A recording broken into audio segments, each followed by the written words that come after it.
Hi everyone, welcome to toss academy. അപ്പോൾ ഇന്ന് toss academy നിങ്ങൾക്ക് മുന്നിലെത്തിയിരിക്കുന്നത് സെറ്റ് മാത്തമാറ്റിക്സിൻ്റെ മോസ്റ്റ് റിപ്പീറ്റഡ് ക്വസ്റ്റ്യൻസുമായിട്ടാണ്. നമ്മുടെ എക്സാം അടുക്കും തോറും, ഏതൊരു എക്സാം അടുക്കും തോറും നമ്മളെപ്പോഴും സെർച്ച് ചെയ്യുന്നത് എന്തായിരിക്കും? റിപ്പീറ്റഡ് ആയിട്ടുള്ള ഏരിയാസ് ഏതാണ്, റിപ്പീറ്റഡ് മോഡൽ ക്വസ്റ്റ്യൻസ് ഏതൊക്കെയാണെന്നാണ് അല്ലേ? അപ്പോൾ ഇന്നത്തെ ക്ലാസ്സിൽ നമ്മൾ കുറച്ച് റിപ്പീറ്റഡ് ആയിട്ടുള്ള ക്വസ്റ്റ്യൻസ്, നമ്മൾ പ്രീവിയസ് ഇയർ ക്വസ്റ്റ്യൻ പേപ്പേഴ്സൊക്കെ റെഫർ ചെയ്തതിന് ശേഷം എപ്പോഴും നമ്മുടെ ക്വസ്റ്റ്യൻ പേപ്പേഴ്സിൽ കണ്ടുവരുന്ന കുറച്ച് പ്രോബ്ലംസ് ആണ് ഇന്ന് നമ്മൾ ഡിസ്കസ് ചെയ്യാനായിട്ട് പോകുന്നത്. അതിൽ ആദ്യത്തെ പ്രോബ്ലം അബ്സ്ട്രാക്റ്റ് ഓൾജിബ്രയിലെ ഒരു പ്രോബ്ലമാണ്. നിങ്ങൾ ഏത് ക്വസ്റ്റ്യൻ പേപ്പർ നോക്കിക്കഴിഞ്ഞാലും ഈ ഒരു ടൈപ്പ് ക്വസ്റ്റ്യൻ ഷുവറായിട്ട് നിങ്ങൾക്ക് കാണാൻ സാധിക്കും. ഓക്കെ, അപ്പോൾ ആദ്യത്തെ question, up to isomorphism the number of abelian group of order 108. Okay, 108 ഓർഡറുള്ള നമ്പർ ഓഫ് അബീലിയൻ ഗ്രൂപ്പ്സ് കണ്ടുപിടിക്കാനാണ് നമ്മളോട് പറഞ്ഞിട്ടുള്ളത്. അപ്പോൾ ഇങ്ങനെ ഒരു ചോദ്യം വരുമ്പോൾ നമ്മൾ ആദ്യം ചെയ്യുന്ന എന്തായിരിക്കും? ജനറലി ഇതാണ് നമ്മുടെ റിസൾട്ട്. ഇപ്പോൾ നമുക്കൊരു നമ്പർ തന്നിട്ടുണ്ടെങ്കിൽ ആ നമ്പറിനെ പ്രൈം ഫാക്ടറൈസ് ചെയ്യുക. That is n is equal to p1 power n1, p2 power n2 etcetera pr power nr. ഇങ്ങനെ പ്രൈം ഫാക്ടറൈസ് ചെയ്തു. ദെൻ അടുത്ത സ്റ്റെപ്പ് എന്താണ്? അടുത്ത സ്റ്റെപ്പ് എന്ന് പറയുന്നത് നമ്മുടെ പവേഴ്സിൻ്റെ പാർട്ടീഷൻസ് മൾട്ടിപ്ലൈ ചെയ്താൽ മതി. Partition of n1 into partition of n2 into etcetera partition of nr. ഇത് ചെയ്തു കഴിഞ്ഞാൽ നമുക്ക് എന്ത് കിട്ടും? നമ്പർ ഓഫ് അബീലിയൻ ഗ്രൂപ്പ്സ് നമുക്ക് കിട്ടും, n ഓർഡറിലുള്ളത്. അപ്പോൾ ഇവിടുത്തെ ഓർഡർ എന്താണ്? 108 ആണ് അല്ലേ? അപ്പോൾ 108 ഓർഡറുള്ള എത്ര അബീലിയൻ ഗ്രൂപ്പ്സ് ഉണ്ടോയെന്ന് നോക്കാൻ വേണ്ടിയിട്ട് നമ്മൾ എന്ത് ചെയ്യുന്നു? ആദ്യം അതിനെ പ്രൈം ഫാക്ടറൈസ് ചെയ്യുക. 108നെ പ്രൈം ഫാക്ടറൈസ് ചെയ്ത് കഴിയുമ്പോൾ 2² ഇൻറ്റു 3³ ആണ് നമുക്ക് കിട്ടുന്നത്. ദെൻ അതിൻ്റെ പവേഴ്സ് നോക്കുക. പവേഴ്സ് ഏതൊക്കെയാണ്? 2ഉം 3ഉം ആണ്. അപ്പോൾ ആ പവേഴ്സിൻ്റെ partition, that is partition of 2 into partition of 3 ചെയ്യുക. പാർട്ടീഷൻ ഓഫ് 2 എന്താണ്? പാർട്ടീഷൻ ഓഫ് 2 എന്ന് പറയുന്നത് 2 തന്നെയാണ് അല്ലേ? പാർട്ടീഷൻ ഓഫ് 3 എന്ന് പറയുന്നത് 3 ആണ്. So 2 into 3 is equal to 6. അപ്പോൾ ഓപ്ഷൻ ഏതായിരിക്കും റൈറ്റ് ആൻസർ ആയിട്ട് വരും? ഓപ്ഷൻ 6 ആണ് നമ്മുടെ ഇവിടുത്തെ റൈറ്റ് ആൻസർ ആയിട്ട് വരിക. ഓക്കെ, ഇനി നമുക്ക് അടുത്ത ക്വസ്റ്റ്യൻ നോക്കാം. അടുത്ത question, the number of generators of cyclic group of order 8 ഓർഡറുള്ള സൈക്ലിക് ഗ്രൂപ്പിന് എത്ര ജനറേറ്റേഴ്സ് ഉണ്ടായിരിക്കുമെന്നാണ് നമ്മുടെ ചോദ്യം. ഓക്കെ, അപ്പോൾ എപ്പോഴും ഓർക്കുക, ഒരു സൈക്ലിക് ഗ്രൂപ്പ് ഓഫ് ഓർഡർ ഒരു ഫൈനൈറ്റ് നമ്പർ നമുക്ക് തരികയാണെങ്കിൽ, ഇപ്പോൾ സപ്പോസ് അതായത് ഒരു cyclic group of order n എന്ന് പറയുകയാണെങ്കിൽ, ഓർഡർ n എന്ന് പറഞ്ഞു കഴിഞ്ഞാൽ അത് ആരായിരിക്കും? ആ ഗ്രൂപ്പ് ആരോട് ഐസോമോർഫിക് ആയിരിക്കും? നമ്മുടെ Z_n ഐസോമോർഫിക് ആയിരിക്കും. അപ്പോൾ ആക്ച്വലി നമ്മളോട് ഇവിടെ ചോദിച്ചിട്ടുള്ള ക്വസ്റ്റ്യൻ Z8ന് എത്ര ജനറേറ്റേഴ്സ് ഉണ്ട് എന്നുള്ളതാണ് നമ്മുടെ ചോദ്യം. ഓക്കെ, അപ്പോൾ number of generators of Zn അത് എന്തിനോട് ഈക്വൽ ആണ്? Zn-ൻ്റെ നമ്പർ ഓഫ് ജനറേറ്റേഴ്സ് എന്ന് പറയുന്നത് 5 of n-നോട് ഈക്വൽ ആണ്. ഓക്കെ, 5 of n ഒക്കെ കണ്ടുപിടിക്കാൻ നിങ്ങൾക്കറിയാം എങ്ങനെയാണ്? n-നെ പ്രൈം ഫാക്ടറൈസ് ചെയ്യുക. അഗൈൻ എന്ത് ചെയ്യണം? n-നെ പ്രൈം ഫാക്ടറൈസ് ചെയ്യുക. p1 power n1 into p2 power n2 etcetera pr power nr എന്ന് നമ്മൾ n-നെ പ്രൈം ഫാക്ടറൈസ് ചെയ്തു. ദെൻ എങ്ങനെ ചെയ്യുന്നത്? പ്രൈം ഫാക്ടറൈസ് ചെയ്തു. അപ്പോൾ 5 of n എന്താണ്? n into 1 minus 1/p1 into etcetera into 1 minus 1/pr. ഇതാണ് നമ്മൾ ചെയ്യേണ്ടത്. അപ്പോൾ ഇവിടുത്തെ കേസിനകത്ത് നമ്മൾ 8നെ പ്രൈം ഫാക്ടറൈസ് ചെയ്യാം. ഓക്കെ, 8നെ പ്രൈം ഫാക്ടറൈസ് ചെയ്ത് കഴിഞ്ഞാൽ 8നെ നമുക്ക് എങ്ങനെ എഴുതാൻ പറ്റും? 2³ എന്നാണ് എഴുതാൻ പറ്റുക അല്ലേ? അപ്പോൾ 5 of 8 എന്താ? 5 of 8 equal to 2³ into 1 minus, ആകെ ഒരു പ്രൈമാണ് അവിടെ ഉള്ളത്, 1 minus 1/2. Okay, that is 2³ into 1/2. Okay, that is നമുക്ക് എത്ര കിട്ടും? 4 ആണ് കിട്ടുന്നത്. സോ റൈറ്റ് ആൻസർ ഏതാണ്? ഓപ്ഷൻ ഡി, 4 ആണ് ആൻസർ. അപ്പോൾ ഈ ഒരു റിസൾട്ട് ഓർത്ത് വയ്ക്കുക. The number of generators of a cyclic group of order n എന്ന് പറയുന്നത് എന്താണ്? 5 of n ആണ്. 5 of n കണ്ടുപിടിക്കാനുള്ള ഫോർമുല നിങ്ങൾക്കറിയാം. അപ്പോൾ ആ ഫോർമുല, ഈ ഒരു formula n into 1 minus 1/p1 into etcetera 1 minus 1/pr, ആ ഒരു ഫോർമുല ഓർത്ത് വയ്ക്കുക. ഓക്കെ, നമുക്ക് അടുത്ത ക്വസ്റ്റ്യനിലേക്ക് പോവാം. ഇതും ഒരു റിപ്പീറ്റഡ് ക്വസ്റ്റ്യൻ ആണ്, പല രീതിയിൽ ചോദിക്കാം കേട്ടോ. അപ്പോൾ ആ സീറോ ഡിവൈസേഴ്സിൻ്റെ ഒക്കെ കൺസെപ്റ്റുകളൊക്കെ ഒന്ന് തറവാക്കി വയ്ക്കുക. In the ring Zn, the divisors of 0 are precisely those elements that are 1 and n, relatively prime to n, not relatively prime to n, none of this. ഇതാണ് നമ്മുടെ ഓപ്ഷൻസ് തന്നിട്ടുള്ളത്. ഇപ്പം നമുക്കറിയാം, നമ്മൾ Zn-നെ കുറിച്ച് നമ്മൾ പഠിച്ചിട്ടുണ്ട്. Zn-ൽ എത്ര എലമെൻറ്റ്സ് ഉണ്ട്? n എലമെൻറ്റ്സ് ഉണ്ട്. സപ്പോസ് ഇതാണ് Zn എങ്കിൽ ആ Zn-ലെ 0 എന്ന് പറയുന്ന എലമെൻറ്റ് യൂണിറ്റും അല്ല, അതുപോലെ തന്നെ നോട്ട് എ യൂണിറ്റ് അല്ലേ, യൂണിറ്റും അല്ല, അതുപോലെ തന്നെ 0 ഡിവൈസറും അല്ല, നോട്ട് 0 ഡിവൈസർ, അല്ലെങ്കിൽ ഡിവൈസേഴ്സോ 0 അല്ല, not unit and not 0 divisor. അപ്പോൾ ബാലൻസ് ഉള്ള 0 ഒഴിച്ചിട്ട് ബാലൻസ് ഉള്ള എലമെൻസിനെ എഗെയിൻ നമുക്ക് രണ്ടായിട്ട് സ്പ്ലിറ്റ് ചെയ്യാം. അതിൽ കുറച്ച് എലമെൻറ്റ്സ് യൂണിറ്റ് ആയിരിക്കും, പിന്നെ കുറച്ച് എലമെൻറ്റ്സ് എന്തായിരിക്കും, 0 ഡിവൈസേഴ്സ് ആയിരിക്കും. അപ്പോൾ ഇങ്ങനെ 3 ടൈപ്പ് എലമെൻറ്റ്സ് ആണുള്ളത്. 0 ഉണ്ടാവും, യൂണിറ്റ്സ് ഉണ്ടാവും, 0 ഡിവൈസേഴ്സ് ഉണ്ടായിരിക്കും. ഓക്കെ, അപ്പോൾ യൂണിറ്റുകൾ എന്ന് പറയുന്നത് ഇപ്പോൾ നമുക്കറിയാം സെഡനിലെ എലമെൻറ്റ്സ് ഏതാ? സെഡനിലെ എലമെൻറ്റ്സ് എന്ന് പറയുന്നത് 0, 1, 2, 3 എക്സെട്ര n-1. ഇതാണ് സെഡനിലെ എലമെൻറ്റ്സ്. ഈ സെഡനിൽ എന്നിനോട് റിലേറ്റീവ്ലി പ്രൈം വരുന്ന GCD of n and k is equal to 1 relatively prime ആകുന്ന സെഡനിലെ കെയിനെയാണ് നമ്മൾ എന്ത് പറയുന്നത്? യൂണിറ്റ് എന്ന് പറയുന്നത്. ഓക്കെ, കെയിനെയാണ് നമ്മൾ എന്ത് പറയുന്നത്? യൂണിറ്റ് എന്ന് പറയുന്നത്. അല്ലാത്ത റിലേറ്റീവ്ലി പ്രൈം അല്ലാത്ത കെകളെ, അതായത് സെഡനിലെ എലമെൻസിനെയാണ് നമ്മൾ എന്ത് പറയുന്നത്? 0 ഡിവൈസേഴ്സ് എന്ന് പറയുന്നത്. അതാണ് കൺസെപ്റ്റ്. അപ്പോൾ സെഡൻ നമ്മൾ കൺസിഡർ ചെയ്യുകയാണെങ്കിൽ സെഡനിൽ 0 എന്ന് പറയുന്ന എലമെൻ്റ് ഉണ്ട്, 0 ഡിവൈസേഴ്സ് ഉണ്ട്, യൂണിറ്റ്സ് ഉണ്ട്. ഇത്രയും ആളുകളായിരിക്കും ഉണ്ടായിരിക്കുക. അപ്പോൾ ഇനി നമ്മുടെ ഈ കൺസെപ്റ്റ് ഒക്കെ അറിഞ്ഞതിന് ശേഷം ഈ പ്രോബ്ലം ഒന്നുകൂടി വായിച്ചു നോക്കാം. In the ring Z n the divisors of 0 are precisely those elements. 1ഉം n ആണോ? അല്ല, ഈ ഓപ്ഷൻ തെറ്റാണ്. ഇനി റിലേറ്റീവ്ലി പ്രൈം ടു n, അതാണോ? അല്ല, അല്ലേ? റിലേറ്റീവ്ലി പ്രൈം, എന്നിനോട് റിലേറ്റീവ്ലി പ്രൈം ആയിട്ടുള്ള സെഡനിലെ എലമെൻറ്റ്സുകൾ ആരാ? അത് യൂണിറ്റ് ആണ്. ഓക്കെ, ഇനി അടുത്തത് not relatively prime to n, അതാണ് റൈറ്റ് ആൻസർ ആയിട്ട് വരുന്നത്. ഓക്കെ, അപ്പോൾ ഓപ്ഷൻ സി ആണ് ഇവിടുത്തെ റൈറ്റ് ആൻസർ ആയിട്ട് വരുന്നത്. നമുക്ക് അടുത്ത ചോദ്യം, which among the following is wrong statement? First option നമ്മളോട് തെറ്റായിട്ടുള്ള സ്റ്റേറ്റ്മെൻറ്റ് ഏതാണെന്നാണ് ചോദിച്ചിട്ടുള്ളത്. Every field is an integral domain.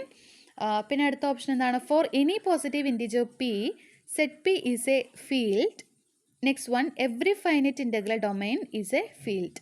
Okay, option D none of this. അപ്പോൾ ഇത്രയാണ് നമ്മളോട് പറഞ്ഞിട്ടുള്ളത്, അല്ലേ? 4 ഓപ്ഷൻസ് നമുക്ക് തന്നിട്ടുണ്ട്. തെറ്റായിട്ടുള്ള സ്റ്റേറ്റ്മെൻ്റ് ആണ് നമുക്ക് കണ്ടുപിടിക്കാനുള്ളത്. അപ്പോൾ ആദ്യത്തെ ഓപ്ഷൻ, എല്ലാ ഫീൽഡുകളും ഇൻ്റഗ്രൽ ഡൊമെയിൻ ആണെന്നാണ് പറഞ്ഞിട്ടുള്ളത്. അപ്പോൾ നമുക്ക് ഫീൽഡിൻ്റെ ഡെഫിനേഷൻ അറിയാം, പല രീതിയിൽ ഫീൽഡിനെ ഡിഫൈൻ ചെയ്യാം. അപ്പോൾ ഈ ഒരു രീതി ഓർക്കുക. ഇപ്പോൾ എഫ് ഒരു ഫീൽഡാണെങ്കിൽ അതിൻ്റെ പ്രത്യേകത എന്താണ്? എഫ് ഒരു ഫീൽഡാണെങ്കിൽ എഫിലെ എല്ലാ നോൺ സീറോ എലമെൻസും, അതായത് ഈ എഫിൽ നിന്ന് നമ്മൾ സീറോനെ കളഞ്ഞു, ഈ എഫിൽ നിന്ന് സീറോനെ കളഞ്ഞു കഴിഞ്ഞാൽ കിട്ടുന്ന ആ ഒരു സെറ്റ്, അതായത് നോൺ സീറോ എലമെൻറ്റ്സ്, അതായത് വേണമെങ്കിൽ നമുക്ക് എഫ് സ്റ്റാർ എന്ന് വിളിക്കാം, അവരൊക്കെ എന്തായിരിക്കും? യൂണിറ്റ് ആയിരിക്കും, അല്ലേ? അവരൊക്കെ എന്തായിരിക്കും? യൂണിറ്റ് ആയിരിക്കും. അപ്പോൾ ഈ എഫ് സ്റ്റാർ എന്ന് പറയുന്നത് ഒരു റിംഗ് ആണ്. ആ റിങ്ങിലെ എല്ലാ നോൺ സീറോ എലമെൻറ്റ്സ് എന്താണ്? യൂണിറ്റ് ആണ്. അപ്പോൾ അവിടെ എന്തുണ്ട്? അവിടെ എന്തില്ല? 0 ഡിവൈസേഴ്സ് ഇല്ല. അപ്പോൾ 0 ഡിവൈസേഴ്സ് ഇല്ലാത്ത, അതുപോലെ തന്നെ എന്താണ്? എഫ് എന്ന് പറയുന്നത് കമ്മ്യൂട്ടേറ്റീവ് റിംഗ് ആണ്. എഫ് കമ്മ്യൂട്ടേറ്റീവ് ആയതുകൊണ്ട് എഫ് സ്റ്റാറും എന്തായിരിക്കും? കമ്മ്യൂട്ടേറ്റീവ് ആയിരിക്കും, അല്ലേ? കമ്മ്യൂട്ടേറ്റീവ് ആയിരിക്കും. അപ്പോൾ നമ്മുടെ എഫ് സ്റ്റാർ എന്ന് പറയുന്നത് എന്താണ്? കമ്മ്യൂട്ടേറ്റീവ് റിംഗ് വിത്ത് യൂണിറ്റി ആണ്, അല്ലേ? അപ്പോൾ എഫ് നമ്മൾ കൺസിഡർ ചെയ്ത് കഴിഞ്ഞാൽ എഫിൽ എന്താ? 0 ഡിവൈസേഴ്സ് ഇല്ല. അപ്പോൾ ഫീൽഡ് ആയതുകൊണ്ട് ഫീൽഡിലെ എല്ലാ നോൺ സീറോ എലമെൻറ്റ്സ് എന്താണ്? യൂണിറ്റ് ആണ്. അപ്പോൾ എഫ് ഒരു കമ്മ്യൂട്ടേറ്റീവ് റിംഗ് ആണ്, അതിനകത്ത് യൂണിറ്റി ഉണ്ട്. ഫീൽഡ് ആയതുകൊണ്ട് എന്തായാലും അതിനകത്ത് യൂണിറ്റി ഉണ്ടായിരിക്കും. അതുപോലെ തന്നെ എന്താ? 0 ഡിവൈസേഴ്സ് ഇല്ല. അപ്പോൾ കമ്മ്യൂട്ടേറ്റീവ് റിംഗ് വിത്ത് യൂണിറ്റി വിത്തൗട്ട് 0 ഡിവൈസർ ആണ് ആര്? നമ്മുടെ ഫീൽഡ് എന്ന് പറയുന്നത്, അല്ലേ? അപ്പോൾ നമുക്ക് എന്ത് പറയാം? അത് ഇൻ്റഗ്രൽ ഡൊമൈൻ ആണെന്ന് നമുക്ക് പറയാനായിട്ട് സാധിക്കും. അങ്ങനെ വേണമെങ്കിൽ നമുക്ക് പറയാം. ഓക്കെ, ഇനി അല്ലെങ്കിൽ നിങ്ങൾ ഓർക്കുക, ഇൻ്റഗ്രൽ ഡൊമൈൻസ് എല്ലാം എന്താവില്ല? ഫീൽഡ് ആവില്ല. പക്ഷേ അതിനൊരു എക്സാമ്പിളാണ്, ഇൻ്റഗ്രൽ ഡൊമൈൻസ് എല്ലാം ഫീൽഡ് ആവാത്തതിന് എക്സാമ്പിളാണ് നമ്മുടെ സെഡ് എന്ന് പറയുന്ന റിംഗ്. സെഡിനകത്ത് 0 ഡിവൈസേഴ്സ് ഇല്ല, അല്ലേ? കമ്മ്യൂട്ടേറ്റീവ് ആണ്, യൂണിറ്റി ഉണ്ട്, പക്ഷെ 0 ഡിവൈസേഴ്സ് ഇല്ല. പക്ഷേ ഇതിലെ എല്ലാ നോൺ സീറോ എലമെൻറ്റും യൂണിറ്റ് അല്ല. യൂണിറ്റ് ആവണമെങ്കിൽ അതിന് ഇൻവേഴ്സ് എലമെൻറ്റ് എക്സിസ്റ്റ് ചെയ്യണ്ടേ. ഇപ്പോൾ 2 എടുക്കുകയാണെങ്കിൽ 1/2 എന്ന് പറയുന്ന ആൾ സെഡിൽ ബിലോങ് ചെയ്യുന്നില്ല. അപ്പോൾ അതുകൊണ്ട് എല്ലാ ഇൻ്റഗ്രൽ ഡൊമെയിനും ഫീൽഡ് അല്ല, പക്ഷേ എല്ലാ ഫീൽഡുകളും ഇൻ്റഗ്രൽ ഡൊമെയിൻ ആണ്. പിന്നെ എപ്പോഴാണ് എല്ലാ ഇൻ്റഗ്രൽ ഡൊമെയിനും ഫീൽഡ് ആകുക? ഫൈനൈറ്റ് ഇൻ്റഗ്രൽ ഡൊമെയിൻസ് ആണ് ഫീൽഡ് ആവുക. ഓക്കെ, അപ്പോൾ ഈ ഓപ്ഷൻ സി റൈറ്റ് ഓപ്ഷൻ ആണ്, ഓപ്ഷൻ എ റൈറ്റ് ആണ്. എല്ലാ ഫീൽഡും ഇൻ്റഗ്രൽ ഡൊമെയിൻ ആണ്. ഇനി for any positive integer P Z P is a field, അത് തെറ്റാണ്. കാരണം ഫോർ എനി പോസിറ്റീവ് ഇൻറ്റിജർ ഒന്നും നമുക്ക് പറയാൻ പറ്റില്ല. അപ്പോൾ സെഡ് 4 കൺസിഡർ ചെയ്യുകയാണെങ്കിൽ സെഡ് 4ൽ 0, 1, 2, 3 ഇത്രയും എലമെൻറ്റ്സ് ആണുള്ളത്, അല്ലേ? അപ്പോൾ ഈ എലമെൻറ്റ്സിലെ 2 എന്ന് പറയുന്നത് ഒരു 0 ഡിവൈസറാണ്. കാരണം 2 × 2 = 0 ആണ്, അല്ലേ? അപ്പോൾ ഏതൊരു പോസിറ്റീവ് ഇൻറ്റിജറിനും സെഡ് പി എന്ന് പറയുന്നത് ഫീൽഡ് ആവില്ല. പക്ഷേ ഏതൊരു പ്രൈം നമ്പർ പി ചൂസ് ചെയ്യാനാണെങ്കിലും സെഡ് പി എന്ന് പറയുന്നത് എന്താണ്? ഫീൽഡാണ്. അപ്പോൾ ഈ ഓപ്ഷനാണ് തെറ്റായിട്ടുള്ളൊരു ഓപ്ഷൻ. എപ്പോഴും റിപ്പീറ്റ് ചെയ്യുന്നൊരു ടൈപ്പ് ക്വസ്റ്റ്യൻസ് ആണ് കേട്ടോ ഇപ്പോൾ നമ്മൾ ഡിസ്കസ് ചെയ്തത്. അപ്പോൾ ഈ ഒരു കാര്യം ഇപ്പോൾ സെഡ് പി എന്ന് പറയുന്ന അല്ലെങ്കിൽ സെഡ് എന്ന് പറയുന്ന ഫീൽഡിന് എത്രയും ഇമ്പോർട്ടൻസ് ഉണ്ട് എന്നുള്ള കാര്യം നോക്കി തന്നെ നിങ്ങൾ പഠിക്കുക. ഓക്കെ, ഇനി അതുപോലെ സെഡ് എന്നിനെ റിലേറ്റ് ചെയ്തിട്ടുള്ള അടുത്തൊരു ക്വസ്റ്റ്യൻ ആണ് characteristics of the ring Z 3 cross Z 4. അപ്പോൾ നമ്മൾ ക്യാരക്ടറിസ്റ്റിക്സ് എന്താ പഠിച്ചിട്ടുള്ളത്? ഒരു റിങ്ങിൻ്റെ ക്യാരക്ടറിസ്റ്റിക്സ് എന്ന് പറഞ്ഞു കഴിഞ്ഞാൽ എന്താ? It is the least positive integer N such that N into A equal to 0 for all A belong to ഏതാണോ റിങ് അതാണ് എന്താണ് ക്യാരക്ടറിസ്റ്റിക്സ് ഓഫ് ദി റിങ്. എന്താണ്? എൻ എന്ന് പറയുന്നത് ലീസ്റ്റ് പോസിറ്റീവ് ഇൻറ്റീജർ എൻ അല്ലേ. N is the least positive integer such that N into A equal to 0 for all A belong to R. അതിനെയാണ് നമ്മൾ characteristics of A ring എന്ന് പറയുന്നത്. എന്നിട്ട് നമ്മൾ സെഡ് എന്നൊക്കെ പഠിച്ച കേസിനകത്ത് സെഡ് എൻ ഏതൊരു എൻ എടുത്തു കഴിഞ്ഞാലും സെഡ് എന്നിൻ്റെ ക്യാരക്ടറിസ്റ്റിക്സ് ഓഫ് സെഡ് എൻ എന്ന് പറയുന്നത് എന്തിനോട് ഈക്വലാണ്? എന്നിനോട് ഈക്വലാണ്. ഓക്കെ, അപ്പോൾ ആ ഒരു കാര്യം. അപ്പോൾ ഇവിടെ നമുക്ക് 2 റിങ്ങുകളുണ്ട്, സെഡ് 3 ഉണ്ട്, സെഡ് 4 ഉണ്ട്. അപ്പോൾ സെഡ് 3യുടെ ക്യാരക്ടറിസ്റ്റിക്സ് എന്തായിരിക്കും? ക്യാരക്ടറിസ്റ്റിക്സ് ഓഫ് സെഡ് 3 എന്ന് പറയുന്നത് എന്തായിരിക്കും? 3 ആയിരിക്കും. അതുപോലെ ക്യാരക്ടറിസ്റ്റിക്സ് ഓഫ് സെഡ് 4 എന്ന് പറയുന്നത് എന്തായിരിക്കും? 4 ആയിരിക്കും അല്ലേ. ഇത്രയും നമുക്ക് കിട്ടി. ഇനി നമുക്ക് എന്താ വേണ്ടത്? സെഡ് 3 ക്രോസ് സെഡ് 4ൻ്റെ ക്യാരക്ടറിസ്റ്റിക്സ് ആണ് വേണ്ടത് അല്ലേ. Characteristics of Z 3 cross Z 4. അപ്പോൾ അത് കണ്ടുപിടിക്കാനായിട്ടൊരു ഫോമുലയുണ്ട്. ഇതാണ് characteristics of Z N cross Z M is equal to LCM of characteristics of Z N characteristics of Z M. Okay, അതായത് ഈ സെഡ് എന്നിൻ്റെയും സെഡ് എമ്മിൻ്റെയും ക്യാരക്ടറിസ്റ്റിക്സിൻ്റെ LCM ആണ് സെഡ് എൻ ക്രോസ് സെഡ് എന്നിൻ്റെ ക്യാരക്ടറിസ്റ്റിക്സ് എന്ന് പറയുന്നത്. അപ്പോൾ ഇവിടുത്തെ കേസിനകത്ത് ഇത് എന്ത് വരും? That is equal to LCM of Z 3യുടെ ക്യാരക്ടറിസ്റ്റിക്സ് 3 ആണ്, സെഡ് 4ൻ്റെ ക്യാരക്ടറിസ്റ്റിക്സ് 4 ആണ്. ഇവരുടെ LCM എന്താ? 12. അപ്പോൾ ഓപ്ഷൻ ഡി ആണ് റൈറ്റ് ആൻസർ ആയിട്ട് വരുന്നത്. ഓക്കെ, അപ്പോൾ അത് ക്ലിയർ ആയെന്ന് കരുതുന്നു. ഇനി നമുക്ക് അടുത്ത ക്വസ്റ്റ്യൻ നോക്കാം. അടുത്ത ക്വസ്റ്റ്യൻ ലീനിയറിലൊരു ക്വസ്റ്റ്യൻ ആണ്. അപ്പോൾ ലീനിയറിലൊരു ക്വസ്റ്റ്യനിലേക്ക് പോകുന്നതിന് മുമ്പായിട്ട് നമുക്ക് ഇപ്പോൾ നമ്മൾ സെഡ് എന്നിലെ എന്തോരം കാര്യങ്ങളൊക്കെ നമ്മൾ പഠിച്ചു എന്നുള്ളൊരു കാര്യം നമുക്കൊന്ന് നോക്കാം. ഇത് അബീലിയൻ ഗ്രൂപ്പിനെ റിലേറ്റ് ചെയ്തിട്ടുള്ള ഒരു റിസൾട്ടാണ്. ഇപ്പോൾ ഒരു ഓർഡർ വന്നിട്ട് എത്ര അബീലിയൻ ഗ്രൂപ്പ് ആ ഓർഡറിലുള്ളത് കണ്ടുപിടിക്കാനായിട്ട് നമുക്ക് എന്ത് ചെയ്താൽ മതി? ഈ ഒരു റിസൾട്ട് യൂസ് ചെയ്താൽ മതി. ആദ്യം തന്നെ എന്നിനെ പ്രൈം ഫാക്ടറൈസ് ചെയ്യുക. എന്നിനെ പ്രൈം ഫാക്ടറൈസ് ചെയ്തിട്ട് പവേഴ്സിൻ്റെ പാർട്ടീഷൻ മൾട്ടിപ്ലൈ ചെയ്ത് കഴിഞ്ഞാൽ നമുക്ക് കിട്ടും. അടുത്ത മൂലമാണ് നമ്മുടെ സെഡ് എന്നിൻ്റെ വരുന്നത്. അപ്പോൾ സെഡ് എന്നിൻ്റെ ജനറേറ്റേഴ്സ് കണ്ടുപിടിക്കാനുള്ള ഫോർമുല പഠിക്കണം. N into 1 - 1/P1 into etcetera into 1 - 1/PR. ഇനി അടുത്തത് സെഡ് എൻ എന്ന് പറയുന്ന റിങ്ങിനകത്ത് എന്തൊക്കെയുണ്ട്? 0 എന്ന് പറയുന്ന ഒരു എലമെൻ്റ് ഉണ്ട്, 0 ഡിവൈസേഴ്സ് ഉണ്ടായിരിക്കും, യൂണിറ്റ്സ് ഉണ്ടായിരിക്കും. 0 ഡിവൈസേഴ്സ് എന്ന് പറയുന്നത് എന്നിനോട് റിലേറ്റീവ്ലി പ്രൈം അല്ലാത്തത്, പിന്നെ യൂണിറ്റ്സ് എന്ന് പറയുന്നത് എന്നിനോട് റിലേറ്റീവ്ലി പ്രൈം ആയിട്ടുള്ളത്. ഓക്കെ, അപ്പോൾ ആ കാര്യങ്ങൾ ഓർത്ത് വയ്ക്കുക. അതുപോലെ തന്നെ എല്ലാ ഫീൽഡുകളും ഇൻ്റഗ്രൽ ഡൊമെയിനാണ്. എല്ലാ ഇൻ്റഗ്രൽ ഡൊമെയിനും ഫീൽഡല്ല. എക്സാമ്പിൾ സെഡ് എന്ന് പറയുന്ന റിങ് അതൊരു ഇൻ്റഗ്രൽ ഡൊമെയിനാണ്, പക്ഷേ ഫീൽഡല്ല. ഫീൽഡ് അല്ലാത്തതിന് റീസൺ യൂണിറ്റ്സ് എക്സിസ്റ്റ് ചെയ്യുന്നില്ല അതിനകത്ത്. പിന്നെ എന്താ പറയാനുള്ളത്? പിന്നെ എല്ലാ ഫൈനൈറ്റ് ഇൻ്റഗ്രൽ ഡൊമെയിനും ഫീൽഡാണ്. ഇത്രയും കൺസെപ്റ്റുകൾ ഓർത്ത് വയ്ക്കുക. ക്യാരക്ടറിസ്റ്റിക്സ് കാണാനായിട്ട് നമ്മൾ ചെയ്യുന്നത് ഇപ്പോൾ സെഡ് എന്നിൻ്റെ ക്യാരക്ടറിസ്റ്റിക്സ് ആണെങ്കിൽ എൻ ആയിരിക്കും. ഇപ്പോൾ ഇങ്ങനെ ക്രോസ് പ്രൊഡക്റ്റ് ആയിട്ട് വരികയാണെങ്കിൽ അവരുടെ LCM ആയിരിക്കും ക്യാരക്ടറിസ്റ്റിക്സ് എന്ന് പറയുന്നത്. ഓക്കെ, ഇനി നമ്മൾ അടുത്തതിലേക്ക് കടക്കുകയാണ്, റാങ്ക് ഓഫ് എ മെട്രിക്സ്. അപ്പോൾ റാങ്ക് കണ്ടുപിടിക്കാനായിട്ട് നമുക്ക് എന്ത് പറയാം? ഇവിടെ നിന്ന് നമുക്ക് പെട്ടെന്ന് കട്ട് ചെയ്യാൻ പറ്റിയ ഓപ്ഷൻസ് ഉണ്ട്. പല രീതിയിൽ നമുക്ക് കണ്ടുപിടിക്കാം റാങ്ക്. ഒന്നെങ്കിൽ ഒരു മെത്തേഡ് എന്ന് പറയുന്നത് റോ റിഡ്യൂസ് ചെയ്യാം. ഇപ്പോൾ ഇവിടെ ഒരു മെട്രിക്സിന് റാങ്ക് ഫുള്ളാവുന്നത് എപ്പോഴാണ്? പേ എന്ന് പറയുന്ന മെട്രിക്സിന് റാങ്ക് ഫുള്ളാവുന്നത് അതിൻ്റെ ഡിറ്റർമിനൻറ്റ് നോട്ട് ഈക്വൽ ടു 0 ആവുന്ന കേസിനകത്ത് അല്ലേ. Determinant of A not equal to 0 ആവുന്ന കേസിനകത്താണ്. ഇപ്പോൾ ഈ 3/3 മെട്രിക്സ് ആണെങ്കിൽ നമുക്ക് റാങ്ക് എന്ന് പറയുന്നത് എന്താവും? റാങ്ക് എന്ന് പറയുന്നത് 3 ആവും. പക്ഷേ നമ്മളിവിടെ നോക്കിക്കേ,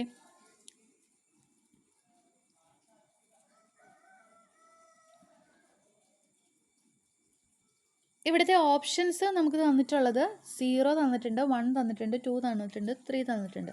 അപ്പോൾ 0 അല്ലാന്ന് നമുക്ക് ഉറപ്പിക്കാം. കാരണം 0 മെട്രിക്സിന് മാത്രമാണ് എന്ത് വരുള്ളൂ, റാങ്ക് 0 വരുള്ളൂ. അപ്പോൾ ഈ തന്നിരിക്കുന്ന മെട്രിക്സ് എന്താ, 0 മെട്രിക്സ് അല്ല. ഇനി മെട്രിക്സിനെ ഇങ്ങനെയൊന്ന് എഴുതി വെക്കുക. 1 - 1 2 1 - 1 2 -6 2 4 -3 1 2. ഇതിനെ ഒന്ന് റെഡ്യൂസ് ചെയ്യാൻ പോവാണ്. ഞാനിവിടെ ചെയ്യണത് രണ്ടാമത്തെ റോയിനെ ഒരു 2 വച്ചിട്ട് ചേഞ്ച് ചെയ്യാണ്, 2 വച്ചിട്ട് ഡിവൈഡ് ചെയ്യാണ്. 2 വെച്ച് ഡിവൈഡ് ചെയ്ത് കഴിഞ്ഞാൽ നമുക്ക് കിട്ടുന്നത് 3 - 1 2 -3 1 2 -3 1 2 അല്ലേ. അപ്പോൾ ഈ 2 റോസും സെയിം ആണ്, ലാസ്റ്റ് 2 റോസ് സെയിം ആണ്. സോ നമുക്ക് റാങ്ക് 3 അല്ല എന്ന് നമുക്ക് പറയാൻ പറ്റും. അപ്പോൾ ഇതിനെ ഒന്നുകൂടി റോ റെഡ്യൂസ് ചെയ്ത് കഴിഞ്ഞാൽ നമുക്ക് എന്ത് കിട്ടും, ഒന്നുകൂടി റോ റെഡ്യൂസ് ചെയ്ത് കഴിഞ്ഞാൽ നമുക്ക് ഇവിടെ 0 വരും അല്ലേ. R2 changes to R2 minus, അല്ലെങ്കിൽ R3 changes to R3 minus R2 ചെയ്യുകയാണെങ്കിൽ നമുക്കിവിടെ 0 0 കിട്ടും. ഓക്കെ, ഇനി ഒന്നുകൂടി നമ്മൾ റോ റെഡ്യൂസ് ചെയ്യുകയാണെങ്കിലോ, അതായത് നമ്മൾ റെഡ്യൂസ് ചെയ്യുന്നത് R2 changes to R2 plus R1 ചെയ്യുകയാണ്. ചേഞ്ച് ചെയ്ത് കഴിയുമ്പോൾ നമുക്ക് എന്ത് കിട്ടും, 3 - 1 2, ഇത് ആഡ് ചെയ്ത് കഴിയുമ്പോൾ 0 വരും, 0 വരും, 4 വരും. അതായത് നമുക്ക് എന്ത് പറയാം, പിന്നെ ഇവിടെ 0 0 0. അപ്പോൾ റാങ്ക് എന്താണ്, റാങ്ക് 2 ആണെന്ന് നമുക്ക് പറയാം. ഓക്കെ, അപ്പോൾ ഓപ്ഷൻ സി ആണ് റൈറ്റ് ആൻസർ ആയിട്ട് വരുന്നത്. നമുക്ക് അടുത്തൊരു ക്വസ്റ്റ്യൻ. അടുത്തത് ഓയിലർ-ടോർഷൻ ഫംഗ്ഷൻ 5 നമുക്കിവിടെ പറഞ്ഞിട്ടുണ്ട്. 5 of 1001 എന്നാണ് ചോദിച്ചിട്ടുള്ളത്. അതായത് 1001ൻ്റെ 5 കണ്ടുപിടിച്ചതിന് ശേഷം അഗെയിൻ 5 കണ്ടുപിടിക്കുക, ഓയിലർ-ടോർഷൻ ഫംഗ്ഷൻ കണ്ടുപിടിക്കുക. അപ്പോൾ ആദ്യം നമ്മൾ ചെയ്യാൻ പോണത്, ഓൾറെഡി നമ്മൾ പറഞ്ഞു 5 എങ്ങനെ കണ്ടുപിടിക്കുന്നതെന്നുള്ളത്. 5 കണ്ടുപിടിക്കാനായിട്ട് എന്നിനെ പ്രൈം ഫാക്ടറൈസ് ചെയ്യുക. n ഇൻറ്റു നമ്മൾ നേരത്തെ പറഞ്ഞ ഇക്വേഷൻ, ജനറേറ്റേഴ്സിൻ്റെ അവിടെ പറഞ്ഞത്, ഈ ഒരു ഇക്വേഷൻ യൂസ് ചെയ്തിട്ടാണ് നമ്മൾ ഓയിലർ-ടോർഷൻ ഫംഗ്ഷൻ നമ്മൾ കണ്ടുപിടിക്കുന്നത്. ഓക്കെ, അപ്പോൾ ഇവിടെ ആദ്യം നമ്മൾ ചെയ്യാൻ പോണത് 5 of 100 കണ്ടുപിടിക്കുകയാണ്. അപ്പോൾ അതിനുവേണ്ടി നമ്മുടെ ഈ നമ്പറിനെ 1001നെ പ്രൈം ഫാക്ടറൈസ് ചെയ്യാണ്. 1001നെ നമുക്ക് പ്രൈം ഫാക്ടറൈസ് ചെയ്ത് കഴിയുമ്പോൾ 7 × 11 × 13 എന്നാണ് നമുക്ക് കിട്ടുന്നത്. Okay, into 13. സോ നമ്മൾ എന്ത് ചെയ്യുന്നു, ഇവിടെ 7 × 11 × 13 ഇൻറ്റു 1 - 1/7 ഇൻറ്റു താഴെ എഴുതാം 1 - 1/11 ഇൻറ്റു 1 - 1/13. ഓക്കെ, ഇനി സിംപ്ലിഫൈ ചെയ്താൽ മതി. അപ്പോൾ നമുക്ക് ഇവിടെ 7 × 11 × 13 ഇൻറ്റു 6/7 ഇൻറ്റു 10/7 ഇൻറ്റു 12/7 അല്ല 11. ഓക്കെ, 13.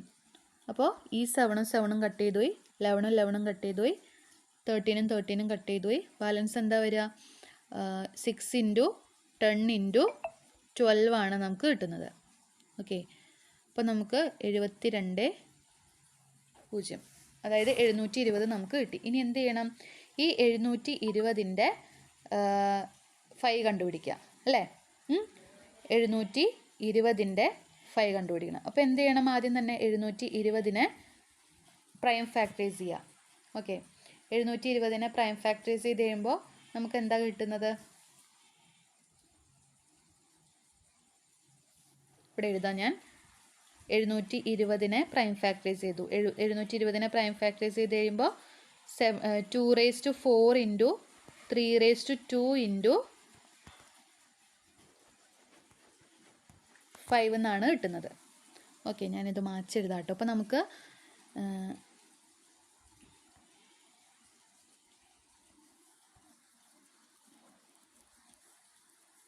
720 നമുക്ക് കിട്ടിയിട്ടുള്ളത്.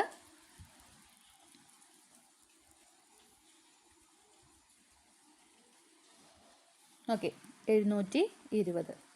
ഓക്കെ, ഇനി 5 of 1001 equal to 5 of 720, that is equal to 2⁴ into 3⁵2 into 5 into എന്താ വരിക, 1 - 1/2 ഇൻറ്റു 1 - 1/3 ഇൻറ്റു എന്ത് വരും, 1 - 1/5 5 അല്ലേ? ദാറ്റ് ഈസ് ഈക്വൽ ടു, അപ്പോൾ ഇവിടെ ഇത് ചെയ്ത് കഴിയുമ്പോൾ നമുക്കൊരു 1/2 വരും, ഇത് ചെയ്ത് കഴിയുമ്പോൾ നമുക്കൊരു 2/3 വരും, ഇത് ചെയ്ത് കഴിയുമ്പോൾ നമുക്ക് ഒരു 4/5 വരും. അപ്പോൾ ഇവിടുത്തെ ഒരു 2ഉം ഇതിലൊരു 2ഉം ക്യാൻസൽ ചെയ്തു പോയി, ഇവിടെ 3 വരും, ഇവിടെ 3യും ഈ ഒരു 3യും ക്യാൻസൽ ചെയ്തു പോയി 3 വരും, ഈ 5ഉം ക്യാൻസൽ ചെയ്തു പോയി, അവിടെ ഒന്നുമില്ല. അപ്പോൾ 2⁻³ ഇൻറ്റു പിന്നെന്താ വരിക, പിന്നെ ഒരു 2 ഇൻറ്റു 4 ആയിരിക്കും വരണത് അല്ലേ? അപ്പോൾ നമ്മളത് മൾട്ടിപ്ലൈ ചെയ്ത് കഴിയുമ്പോൾ നമുക്ക് കിട്ടുന്നത് 192 ആണ്. അപ്പോൾ ഓപ്ഷൻ ഏതാണ് റൈറ്റ് ആൻസർ ആയിട്ട് വരുന്നത്? ഓപ്ഷൻ ബി ആണ് റൈറ്റ് ആൻസർ ആയിട്ട് വരുന്നത്. ഓക്കെ, അടുത്തൊരു question. The general solution of the differential equation dy/dx is equal to 2x divided by y is. അപ്പോൾ ജനറൽ സൊല്യൂഷൻ കണ്ടുപിടിക്കാനായിട്ട് ഒന്നെങ്കിൽ നിങ്ങൾക്ക് ഓപ്ഷൻ വൈസ് സോൾവ് ചെയ്യാം, ഇനി അതല്ലെങ്കിൽ ഈ ഒരു problem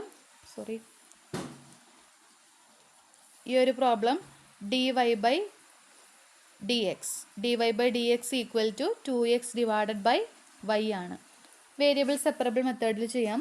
y into dy equal to എന്ത് ചെയ്യണം? എക്സിൻ്റെ ടേംസ് ഒരു സൈഡിലും വൈയുടെ ടേംസ് ഒരു സൈഡിലും ആക്കുക.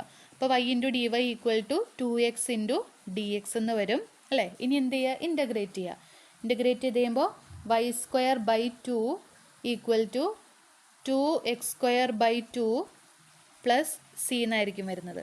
ഇനി ഈ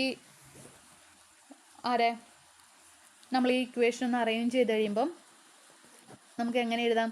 y² equal to 2x² plus C എന്ന് വരും. y² equal to 2x² plus C. അപ്പോൾ ഓപ്ഷൻ ബി ആണ് റൈറ്റ് ആൻസർ ആയിട്ട് വരുന്നത്. അപ്പോൾ ഇത്രയും പ്രോബ്ലംസ് ആണ് ഇന്നത്തെ ക്ലാസ്സിൽ നമ്മൾ ഡിസ്കസ് ചെയ്യുന്നത്. അപ്പോൾ എല്ലാവരും തന്നെ നന്നായിട്ട് എക്സാമിന് പ്രിപ്പയർ ചെയ്യുക. ഇത്തവണത്തെ സെറ്റ് എക്സാം എല്ലാവർക്കും ക്രാക്ക് ചെയ്യാൻ പറ്റട്ടെ എന്ന് ആശംസിക്കുന്നു. Thank you so much.